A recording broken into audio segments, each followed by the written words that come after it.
Irmãos, graça e paz a todos. Nós passaremos agora para o momento de exposição da palavra do Senhor. E o texto que eu quero compartilhar com vocês nesta noite é o texto de Gálatas, capítulo 1. Eu lerei os versículos de 6 a 9 para a nossa reflexão nesta noite. Assim diz a palavra do Senhor.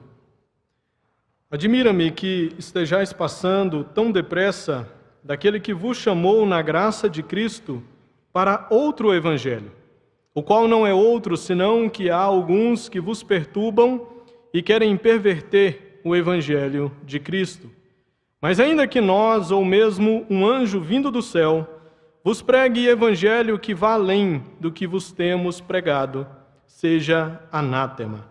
Assim como já dissemos, e agora repito, se alguém vos prega evangelho que vá além daquele que recebestes, seja anátema.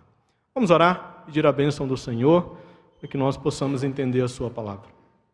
Pai bondoso, nós estamos diante da palavra do Senhor, que foi lida, e nós carecemos, ó Deus, de entendê-la.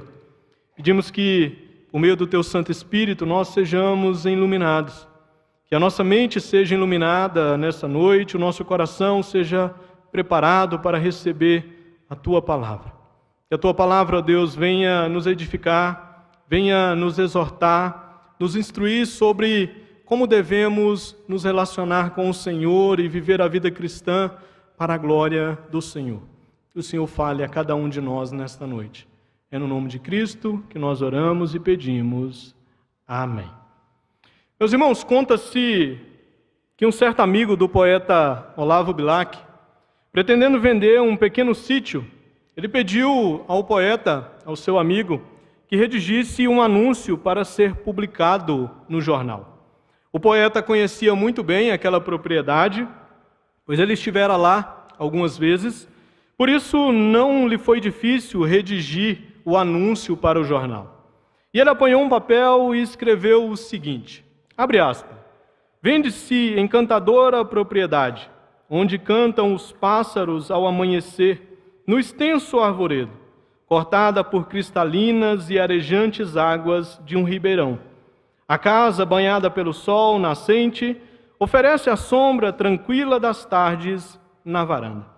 Alguns meses depois, Olavo Bilac procurou o seu amigo, o dono do sítio, para saber se ele tinha vendido a sua propriedade. E a resposta do seu amigo foi a seguinte: depois de ler o texto que você escreveu, descobri o tesouro que possuo e desisti de vender o sítio. Queridos, eu trago essa crônica a título de introdução para este sermão, para falar do perigo que nós podemos correr de não percebermos os tesouros que realmente possuímos. E aqui eu poderia abrir um parênteses para falar sobre várias áreas da nossa vida, desde família até mesmo a própria vida. Será que nós temos reconhecido a vida como um tesouro? A nossa igreja, a nossa comunidade como um tesouro dado pelo Senhor a nós? Então, poderíamos falar sobre várias coisas. Mas eu destaco especialmente o precioso Evangelho de Jesus Cristo. Timothy Keller foi alguém que escreveu muito sobre o Evangelho. E ele tem um livro especial chamado Igreja Centrada, em que, ao escrever sobre o Evangelho, ele diz que não é incomum encontrarmos cristãos presumindo que o Evangelho é basicamente para não convertidos. E uma vez convertidos, não precisamos mais ouvir, estudar ou entender o Evangelho. Isso mostra que, para boa parte dos cristãos, o Evangelho não é tão precioso como deveria ser visto. É como se o Evangelho fosse apenas o ABC da vida cristã. Todavia, meus irmãos, o Evangelho é muito mais que isso. Ele é o abecedário da vida cristã. Ele não é apenas a maneira pela qual alguém entra no reino de Deus. Ele é a maneira pela qual essa pessoa que entrou no reino de Deus, foi chamado pela graça desse bendito Evangelho, vive na condição de participante desse reino. É a maneira pela qual Cristo transforma as pessoas, igrejas e comunidades. O Evangelho, irmãos, nós bem o conhecemos. Não é uma lei que exija de nós a quitação de uma dívida. Ao contrário disso, O Evangelho é a boa notícia de que Jesus pagou tudo o que era necessário. O Evangelho não é sobre o que nós podemos fazer, mas sobre o que alguém fez por nós, e esse alguém é Cristo. Esse Evangelho não é sobre aquilo que nós podemos oferecer ao Senhor, mas é uma resposta de gratidão. Ele nos ensina a ter uma resposta de gratidão, ter um modo de vida que agrade ao Senhor, uma vez que fomos chamados pela graça desse Deus. O Evangelho, meus irmãos, não é um bom conselho que nós poderíamos oferecer para alguém. O Evangelho é um relato, ele é uma narrativa sobre a perfeita obra de Cristo a nosso favor. Tim Keller ainda destaca que não há outra notícia melhor que a do Evangelho. Não há outra esperança que vale a pena ser vivida que não seja a esperança do Evangelho. O Evangelho de Jesus é singular, essencial, é vital para a existência e saúde da Igreja de Cristo. É interessante, meus irmãos, que a carta de Paulo aos Gálatas, ela enfatiza o quão precioso é o Evangelho de Cristo para a totalidade da vida cristã. Essa carta, meus irmãos, ela surge como resposta aos falsos mestres, conhecidos como os judaizantes, que entraram na igreja da Galácia, uma região onde Paulo tinha pregado o Evangelho, onde igrejas foram plantadas. Esses judaizantes, eles vinham, logo que o apóstolo Paulo saía dessas regiões, dessas igrejas, Paulo deixava ali uma liderança, deixava pessoas que iriam tomar conta daquela igreja, e aí os judaizantes vinham depois e eles promoviam ativamente a distorção do Evangelho de Jesus Cristo. Esses falsos mestres atacavam o próprio apostolado de Paulo, dizendo que ele não era autorizado como os demais apóstolos e que a sua mensagem não era assim tão verdadeira como ele ensinava às igrejas. Ao fazerem isso, queridos, eles pervertiam o Evangelho, proclamando que a fé somente em Cristo e Cristo somente não era suficiente para a salvação. O que eles faziam de modo bem prático? Eles ensinavam que junto à obra de Cristo na cruz, as obras da lei, as leis cerimoniais, as leis dos alimentos, a circuncisão, vinham como condição indispensável para a salvação daquele que havia recebido o Evangelho. Ou seja, eles ensinavam que o Evangelho que estava sendo pregado era bom, mas ele não era suficiente. A morte de Cristo na cruz do Calvário foi boa, mas só a morte de Cristo e somente o crer na morte de Cristo como suficiente para a nossa salvação não era necessário. Eles ensinavam que a gente deveria cooperar para que a gente pudesse então agradar ao Senhor e ser salvo diante de Deus. É por causa desse cenário e problema que o apóstolo Paulo, inclusive, começa o capítulo 1 dessa carta fazendo uma defesa do seu apostolado, e em seguida ele passa a defender o Evangelho do qual o próprio Cristo o havia comissionado a pregar.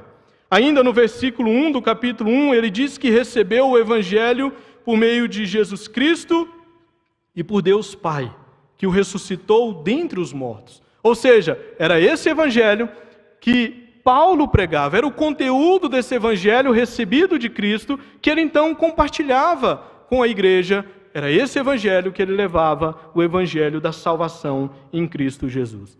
Se a gente olha então para essa realidade contextual dessa carta, nós podemos dizer que a carta de Paulo aos Gálatas é uma defesa vigorosa do Evangelho bíblico, demonstrando a nós que esse Evangelho é precioso demais e nós deveríamos tê-lo como precioso na nossa vida. O que nós temos então, nos versículos de 6 a 9 do capítulo 1, é o início dessa defesa que o apóstolo Paulo faz do Evangelho de Jesus Cristo.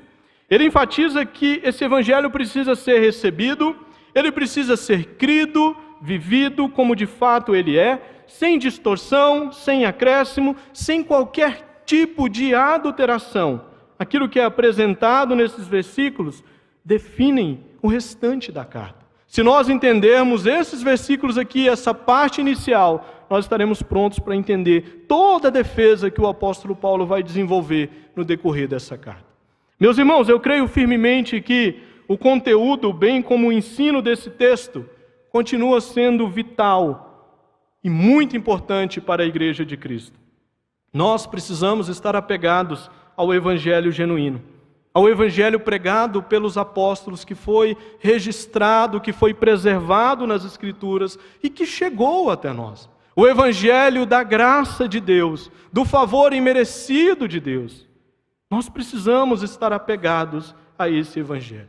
E queridos, esse é um exercício que nós precisamos fazer todos os dias, de reconhecê-lo como precioso, de estar apegado a ele, de procurar aprender ainda mais sobre esse Evangelho. O Evangelho ele não deve estar restrito apenas ao começo da vida cristã. Ele deve estar presente no dia a dia, no cotidiano da vida cristã. É o Evangelho, meus irmãos, que nós pregamos em um ofício fúnebre, pois é ele que nos dá esperança para aqueles que morreram em Cristo Jesus. Ou seja, o Evangelho ele vai do começo até o fim. Por isso que ele é precioso. E uma igreja genuína, de cristãos genuínos, uma igreja saudável, se apega ao Evangelho, vivendo de acordo com ele, proclamando e se fundamenta nas promessas desse Evangelho, aguardando a volta de Jesus. Em vista, irmãos, de tudo isso, eu trouxe aqui a título de introdução. Esse texto, então, nos mostrará que abandonar o autêntico Evangelho de Jesus, ao ser influenciado por uma perversão, por uma distorção desse Evangelho, pode nos colocar em grandes riscos. E eu quero então passar a destacá-los com vocês e pensá-los. No versículo 6, nós aprendemos que abandonar o verdadeiro Evangelho de Jesus implica afastar-se daquele que o chamou, que nos chamou. Olha o que diz o versículo 6. Admira-me que estejais passando tão depressa daquele que vos chamou na graça de Cristo para outro Evangelho. Meus queridos, se vocês são conhecedores das cartas do apóstolo Paulo, você vai notar que aqui, na sua carta aos Gálatas, há algo diferente no início da carta. É muito comum nas demais cartas do apóstolo Paulo, nós encontrarmos no capítulo 1, logo no início da carta, nós encontramos o apóstolo Paulo trazendo palavras de ação de graças. Ou seja, ele expressando uma gratidão ao Senhor pelo progresso das igrejas. É muito comum a gente encontrar isso nas outras cartas do apóstolo Paulo. Mas em Gálatas, o que a gente vê é o oposto. Não há aqui uma descrição do apóstolo de percepção de que havia um progresso por parte desses cristãos, porque não existia. Observe que o apóstolo ele expõe, na verdade, uma admiração. E é uma admiração negativa. Ele começa o versículo 6 dizendo, admira-me. Isso aqui é negativo. Não é uma admiração positiva, como se Paulo pudesse dizer, olha, as notícias que eu recebi de vocês foram as melhores. Vocês estão progredindo, vocês receberam o Evangelho, estão vivendo esse Evangelho no dia a dia, vocês estão compartilhando esse Evangelho que receberam. Não. É o contrário. A admiração aqui ela é negativa. Paulo aqui está expondo o seu assombro, a sua perplexidade com a atitude dos cristãos gálatas. Agora, o que estava acontecendo? Os gálatas, irmãos, estavam passando muito rápido daquele que os chamou na graça de Cristo para outro evangelho. A acusação de Paulo aqui é gravíssima para essas igrejas. Os gálatas estavam se desviando de Deus, que os chamou na graça de Cristo. Eles estavam passando daquele que os chamou na graça de Cristo para outro evangelho. E Paulo estava perplexo com isso. Paulo estava assombrado com tal realidade. Era rápido demais. Provavelmente Paulo tinha passado por essa igreja, foi para outro local nas suas viagens missionárias, e logo chega a notícia, Paulo, a realidade das igrejas da Galácia não é boa. Lá o pessoal recebeu o evangelho, creu no evangelho que você pregou, mas aí chegaram os judaizantes, dizendo que eles deveriam acrescentar algo, que eles deveriam cooperar para a salvação, um evangelho sinergista, chegou até eles e eles receberam. E eles estão passando daquele evangelho para uma outra mensagem recebida. Paulo está dizendo, olha, é rápido demais o que está acontecendo com vocês. Em pouquíssimo tempo, esses cristãos estavam caindo no abandono do evangelho, colocando-se de novo debaixo do jugo da lei. Ou seja, eles estavam em um processo de voltar a viver um estilo de vida em que deviam fazer de tudo, irmãos, para serem aceitos por Deus. Eles estavam abandonando o evangelho que ensina que somos aceitos pela graça de Deus. É interessante isso daqui, meus queridos, porque Paulo esteve ali compartilhando a verdade. Mas passou pouco tempo, esses irmãos se afastaram da verdade. Nós vivemos, irmãos, em um mundo mergulhado e manchado e quebrado pelo pecado. E parece que as pessoas se apaixonam pela mentira. Parece que as pessoas não têm assim paixão pela verdade, não têm paixão pela graça, porque ao abandonar o evangelho, eles estavam abandonando aquele que os chamou na graça de Cristo. Parece, irmãos, que a graça que nós cantamos, que é tão maravilhosa, e de fato ela é, parece que ela é indigesta para muitas pessoas. Paulo está espantado porque foi rápido demais. Nós vivemos em dias, irmãos, em que a constatação do apóstolo Paulo aqui sobre esses crentes parece não estar distante da realidade brasileira. Basta você olhar e ver que a igreja dita evangélica no Brasil, em alguns cenários, tem vivido uma apostasia, um abandono da graça de Deus, porque estão abandonando e não estão entendendo a preciosidade do evangelho de Jesus Cristo. São igrejas que não vivem centradas em Cristo, são cristãos que não vivem uma vida centrada em Cristo. Ou seja, não apreciam a graça de Deus. Isso é muito problemático, porque nós lemos no início da nossa liturgia, no Salmo 63, versículo 3, que a graça de Deus é melhor do que a própria vida. Viver é muito bom, irmãos. É maravilhoso. Mas tem algo que é ainda melhor: a graça de Deus, o favor imerecido de Deus. Mas sabe o que me espanta olhando para essa declaração do apóstolo Paulo? Paulo está aqui perplexo, mas tem algo que nos deixa ainda mais perplexo que o apóstolo Paulo aqui. Há um elemento, irmãos, espantoso aqui nesse texto. E para que a gente o entenda, eu preciso destacar o verbo passar, ou passando, utilizado aqui na nossa tradução. Esse verbo, ele era usado na língua grega para descrever a atitude de traição. E os Gálatas, historicamente, eram conhecidos por serem desertores. Eles abandonavam o governo, eles abandonavam os seus aliados rapidamente e eles passavam para o outro lado. Eles não tinham cerimônia para fazer isso. E agora eles estavam fazendo o mesmo com o evangelho. Eles eram traidores. É isso que Paulo está dizendo. A ideia aqui é, vocês estão traindo a Cristo.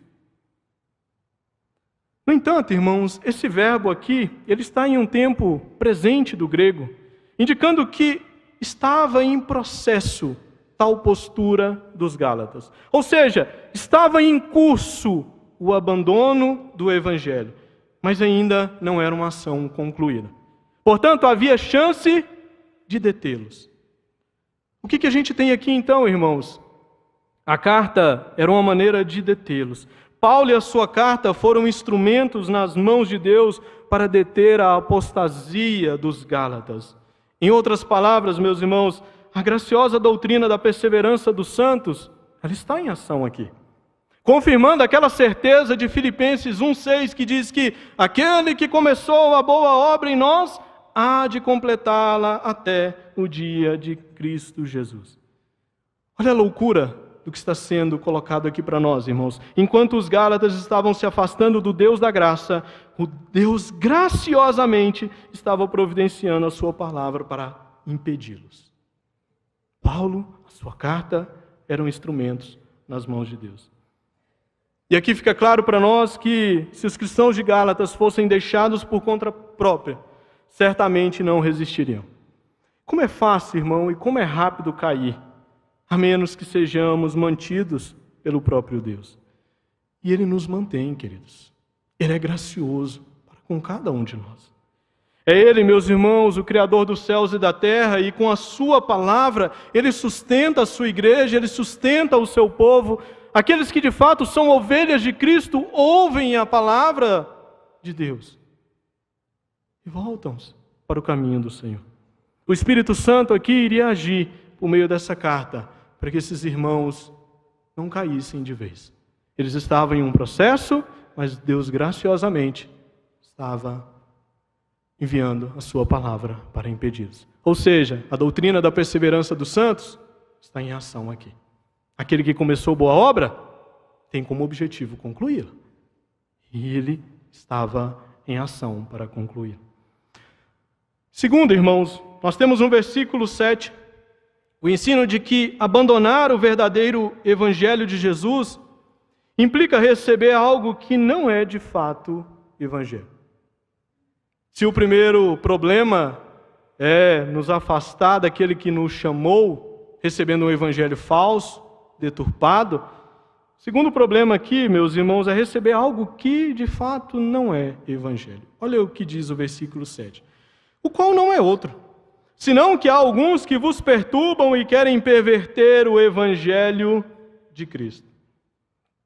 Nesse versículo aqui, no versículo 7, Paulo ele faz uma espécie de uma transição do processo da apostasia dos cristãos gálatas para a ação dos falsos mestres, dos judaizantes, que queriam judaizar o cristianismo. Queriam trazer uma roupagem judaica para o cristianismo. Isso não é muito estranho dos nossos dias, né? Infelizmente, isso não é muito estranho nos nossos dias. Eles estavam lá. E aí, Paulo aqui fala de duas ações deles. Eles perturbavam a igreja e eles pervertiam o evangelho genuíno.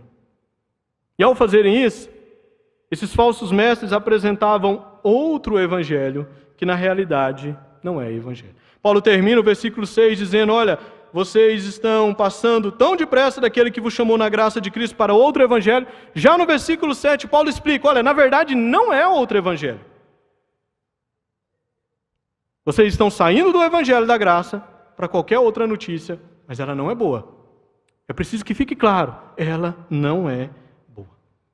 O ensino aqui, meus irmãos, é muito sério e necessário para nós.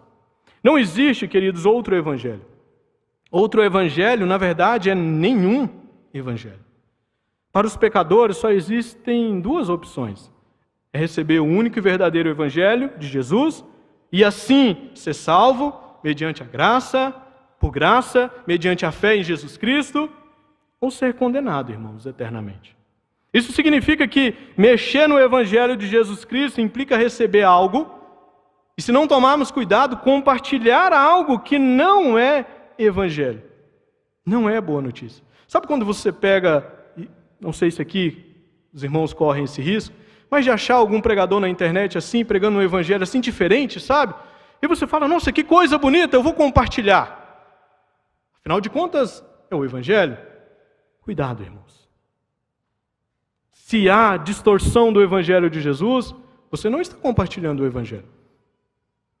Você não está compartilhando o evangelho. Você está compartilhando tudo menos o evangelho.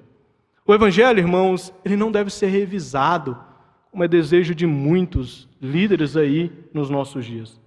Ele não deve ser atualizado, ele não precisa de inovação. É esse evangelho que tem sustentado a igreja de Cristo por 2000 anos de história. Ele é o poder de Deus. Não precisa de atualização. Não precisa de acrescentar nada a ele para que ele fique assim, mais vistoso, mais atrativo. Não, queridos. Quem faz o evangelho ser atrativo é o Espírito Santo. O nosso trabalho é pregá-lo aos ouvidos das pessoas, do ouvido para o coração. Deixa com o Espírito Santo, pois ele se encarregará de fazer isso. E só ele pode fazer isso. Quebrando corações de pedra e colocando no lugar corações de carne, inclinado para Deus. Então, o evangelho ele não deve ser atualizado, ele não deve ser revisado, ele não precisa de inovação. Não, ele é precioso por si só, como o evangelho de Cristo. O evangelho, irmãos, por si só já é boa notícia. Não há nada que a gente possa fazer para melhorar essa notícia. Ela já é boa, se você tentar mexer, você vai piorá-la. É por isso, irmãos, que um falso mestre é tão problemático para a igreja. É por isso que o Antigo Testamento é tão rigoroso com os falsos profetas. É por isso que o Novo Testamento também é rigoroso com os falsos mestres. Porque eles mexem naquilo que é essencial, naquilo que é fundamental para a vida de uma igreja e do povo de Deus. Por isso que é tão problemático um falso mestre. Eles vêm como lobos vorazes. A gente precisa tacar o cajado nesse povo. Com o evangelho, irmãos, bíblico, verdadeiro. Isso é tão sério, meus irmãos, que, pensando nesse cenário aqui de deturpação, John Stott diz que os maiores inimigos da igreja não são aqueles de fora. Às vezes a gente tem essa visão, né? Quem são os maiores inimigos da igreja? E a gente procura fora. John Stott diz que não.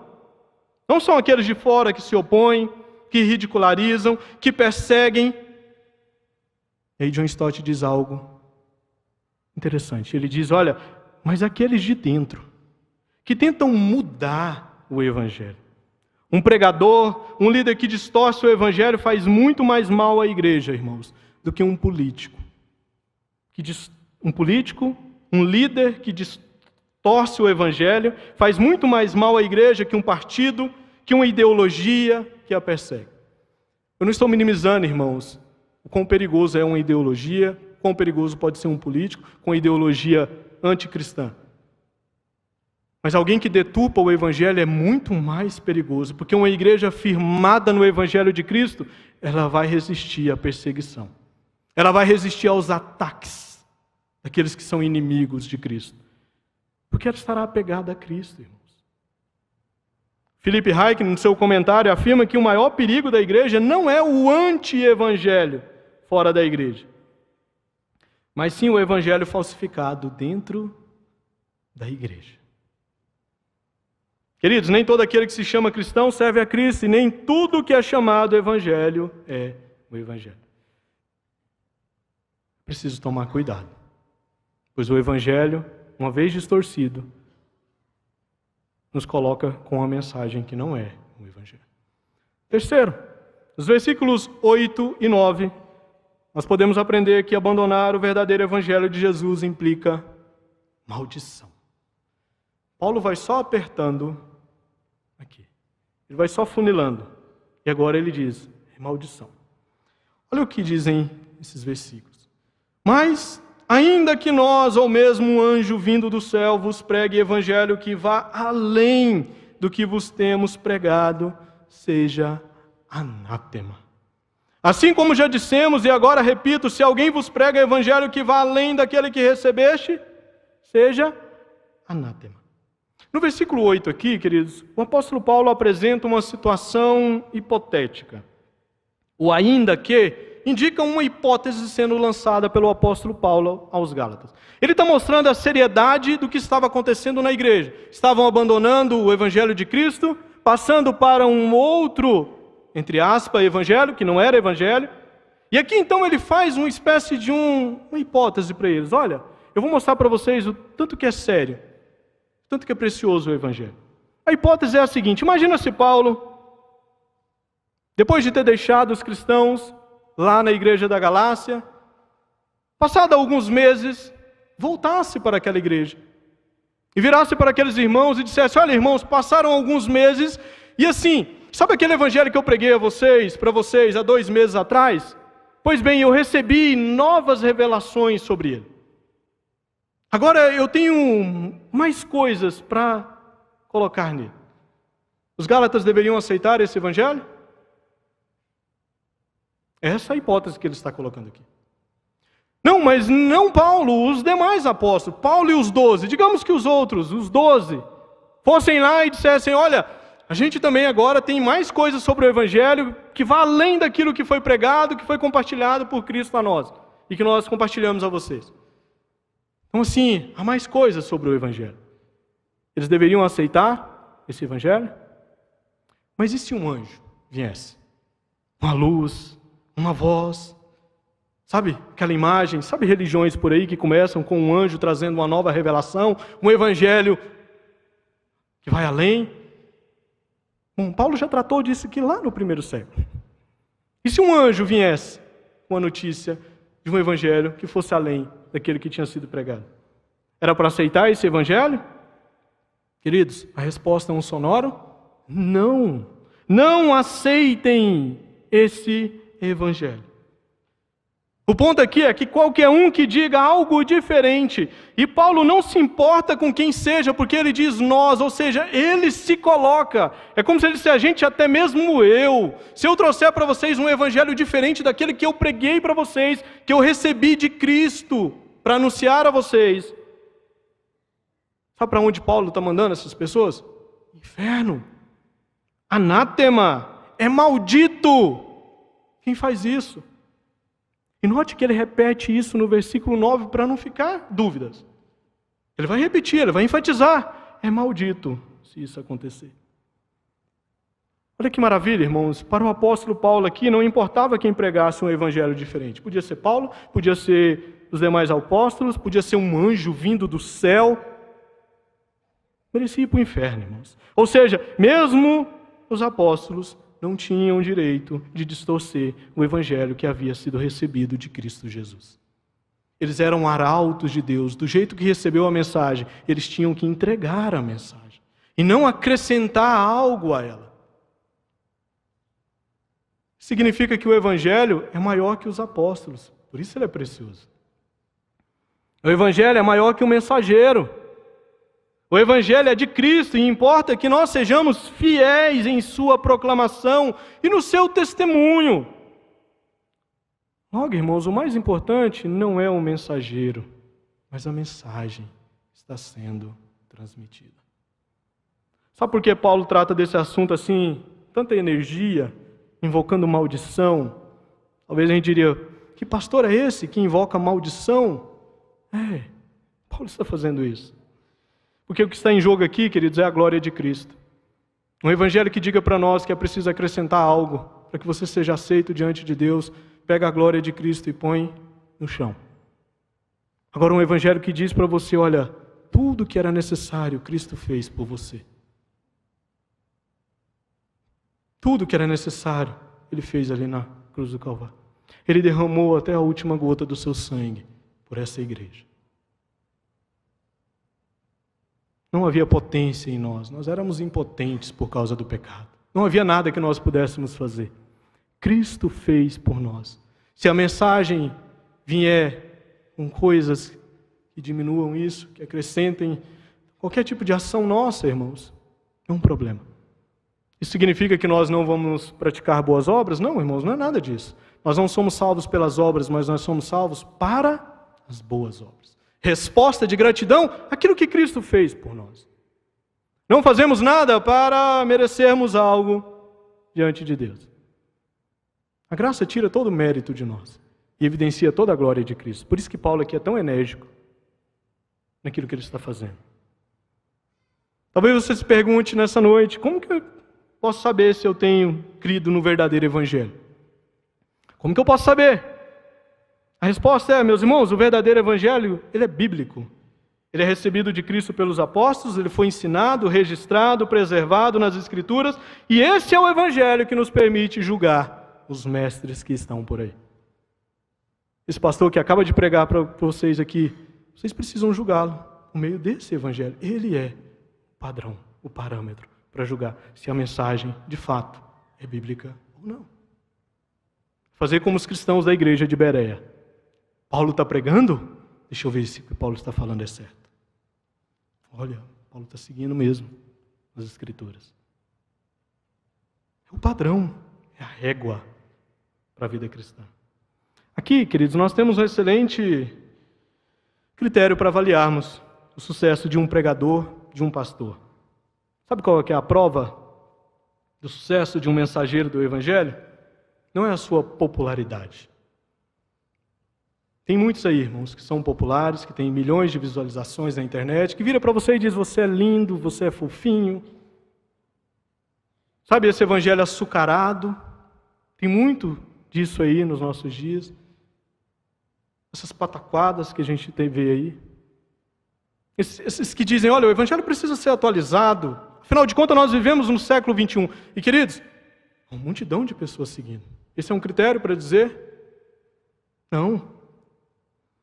Nem são sinais, irmãos, e prodígios miraculosos, mas sim fidelidade à palavra. É fiel à palavra de Deus, é comprometido com o evangelho genuíno de Cristo Jesus. A notícia, irmãos, para aqueles que têm adulterado o evangelho de Cristo, é que eles estão a passos largos da condenação eterna. O problema é que eles não vão sozinhos. Aqueles que o seguem também irão para a condenação eterna. E aí, queridos, eu tenho que reconhecer que a pregação do evangelho não agrada a todos. Talvez agrade a poucos. Mas agradando ou não, o nosso dever é pregar o verdadeiro evangelho. Nosso dever como igreja é viver fundamentada no evangelho de Cristo. O apóstolo Paulo e os demais apóstolos morreram por causa do evangelho de Cristo. Ou seja, o objetivo deles não era agradar homens, mas a Deus. E se a gente quiser agradar homens, irmãos, aí a gente tem que mudar a mensagem do evangelho mesmo. A igreja tem que mudar a mensagem do evangelho. Aí sim, a gente consegue agradar. Talvez nem isso, né? É difícil agradar a todos. Aplicações, irmãos, de tudo que a gente viu aqui. Esse texto é um alerta para a igreja dos nossos dias. Tomemos, irmãos, muito cuidado com aqueles que ainda hoje distorcem o verdadeiro evangelho de Jesus. Tal atitude traz consigo maldição, irmãos. Ou seja, nós estamos diante de uma questão de vida ou morte, salvação ou condenação. A maneira pela qual nós tomamos esse cuidado é aprendendo sobre o verdadeiro evangelho. Você conhece uma nota, uma cédula de dinheiro falsa, conhecendo muito bem a cédula de dinheiro verdadeira. É preciso conhecer o verdadeiro evangelho. É preciso amar o verdadeiro evangelho. É preciso tê-lo como precioso na nossa vida. Entendendo e reconhecendo a preciosidade desse evangelho, irmãos, nós estaremos aptos para dizer: esse eu não aceito, esse eu não quero, esse não é bênção de Deus para mim. Se não for assim, irmãos, como nós poderemos compartilhar o evangelho? Se ele não for precioso para nós, ele pode estar distante de nós. Se ele não estiver na totalidade da nossa vida, como que nós falaremos desse evangelho para outras pessoas? Por isso que aquilo que o Timothy Keller fala é verdade. O evangelho é o abecedário da vida cristã. Começo, vida, no dia da morte, que preguem o evangelho no nosso ofício fúnebre. Pois ele dará esperança para aqueles que ficaram e para aquele que está partindo com Cristo. Amemos, irmãos, o evangelho de Jesus Cristo e o vivamos todos os dias. Vivamos a boa nova. Recebida de Cristo, pregada pelos apóstolos, preservada e que chega até nós nos nossos dias. Esse evangelho e mais nenhum. Que assim Deus nos abençoe. Vamos orar?